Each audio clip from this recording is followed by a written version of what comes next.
அஸ்ஸலாமு அலைக்கும் ரஹ்மத்துல்லாஹி வரகாத்துஹு. அன்பான சகோதர சகோதரிகளே, நாம் மிகவும் எதிர்பார்ப்பது என்ன? நம்முடைய வாழ்க்கை, திருமண வாழ்க்கை அழகாகவும் சந்தோஷமாகவும் அமைதியாக இருக்க வேண்டும் என்றுதான். ஆனால் நிஜ வாழ்வில் என்ன நடந்து கொண்டிருக்கிறது? சிலர் கூறுறாங்க, என்னுடைய வாழ்க்கையே கசந்து போயிடுச்சு, என்னுடைய அன்பு சிறிது சிறிதாக கம்மியாகிட்டே இருக்குது. வேறும் சிலர் நிக்கா முடிஞ்சு ஒரு 6 மாதமோ 1 வருஷம்தான், அதுக்குள்ளேயே அவங்க தனியாக பிரிந்து தனியாக வாழவும் கற்றுக்கொள்கிறார்கள். இதனால் எதற்காக?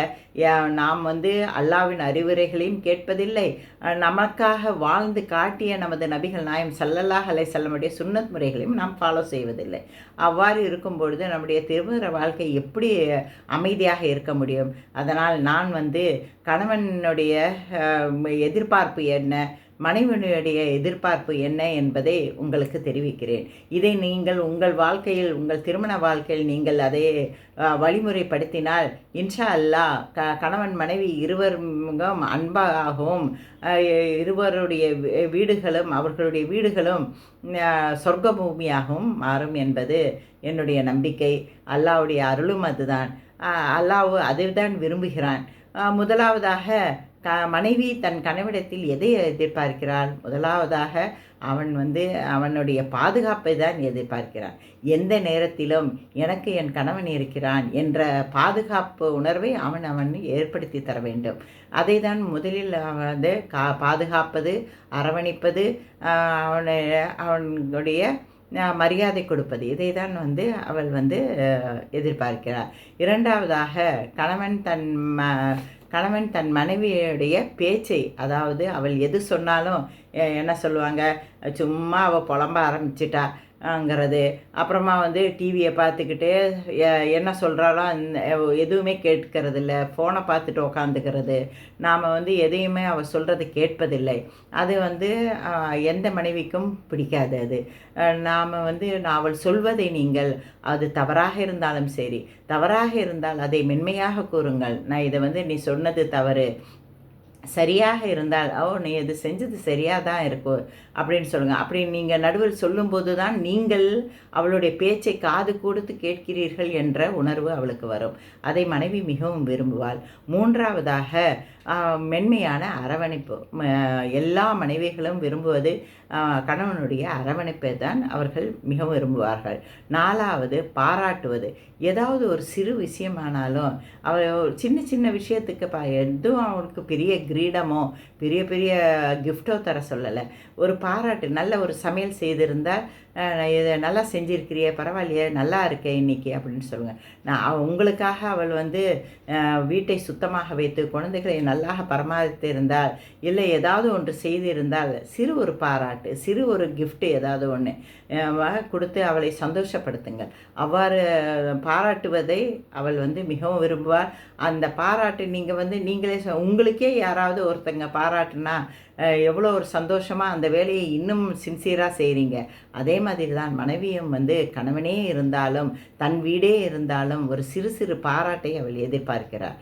எல்லாவற்றுக்கும் மேலாக சுன்னத்தான முறையான கணவர்கள், சுன்னத்தான முறையில் நடக்கும் முஸ்லிமான கணவர்களை அவர்கள் மிகவும் விரும்புகிறார்கள். நாம் நினைக்கிறோம் தாயினுடைய மடிதான் முதல் மதரசா. ஆம், தாயினுடைய மடிதான் முதல் மதரசா. ஆனால் அந்த வீட்டின் கணவன்மார்கள் சுன்னத்தான முறையில் தொழுதும் மற்ற விஷயங்களில் அவ்வாறு நடந்தால் அந்த வீடே சொர்க்கமாக மாறிவிடும். அதனால் நாம் அதை ஃபாலோ செய்யணும். இந்த 4ஐயும் நீங்கள் ஃபாலோ செய்து பாருங்கள். உங்கள் மனைவி உங்களை விரும்புவாள், உங்களுடன் சேர்ந்து நல்லபடியாக வாழ்வாள் என்பது என்னுடைய நம்பிக்கை. இரண்டாவதாக கணவன் மனைவிடம் எதை எதிர்பார்க்கிறான்? முதலாவதாக மரியாதையை தான் முதல்ல எதிர்பார்க்கிறான். அந்த கணவன் வீட்டுக்குள்ளே மட்டும் கிடையாது, நம்மளுடைய மனைவியுடைய சொந்தக்காரங்களாகட்டும், இல்லை கணவனுடைய சொந்தக்காரங்களாகட்டும், வெளியாள்கள் யார் இருந்தாலும் சரி, அவங்கள் முன்னால் அவனுடைய குறையை பெரிதுபடுத்தாமல் அவனுக்கு மரியாதை கொடுத்தால் அதை விரும்புகிறான். அந்த மரியாதைங்கிறது ஏன் பெண்களுக்கும் தானே தேவை அப்படின்னு நினைப்பீங்க. பெண்களுக்கும் மரியாதை தர வேண்டும் தான். ஆனால் கணவனுடைய மரியாதை மிகவும் முக்கியமானது. அதை மிகவும் எல்லா கணவர்களும் எதிர்பார்ப்பார்கள். இரண்டாவதாக அன்பான வார்த்தை. கணவன் ஒரு சோர்ந்தே வர்றான், நாம் ஒரு இன்முகத்துடன் அவரை எந்த கவலை இருந்தாலும் நான் உனக்கு துணையாக இருப்பேன் என்று சொல்லும் மனைவியை கணவன் மிகவும் விரும்புவார். அது இல்லாமல் எப்போ பார்த்தாலும் இப்படி தான் இருக்கிறீங்க நீங்கள் வந்துட்டு இன்னும் கொஞ்சம் அவங்களுக்கு கஷ்டம் கொடுக்கறது, அந்த சமயம் அவங்க சோர்வாக வரும்போது நம்ம டிவியும் சீரியலும் பார்த்துட்டு உக்காடுறது இல்லையா, குழந்தைங்கள சத்தம் போட்டுட்டு இருக்கிறது, இதையெல்லாம் கணவன் விரும்ப மாட்டான். அவன் சோர்ந்து வரும்பொழுது நாம் இன்முகத்துடன் நாம் அவனை பார்ப்பதை அவன் மிகவும் விரும்புவான்.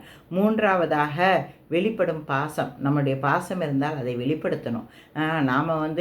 நாம் அவெல்லாம் செய்கிறதெல்லாம் நல்லதில்லை அப்படின்னு நினைக்கக்கூடாது. நம்முடைய பாசத்தை வெளிப்படுத்தணும்.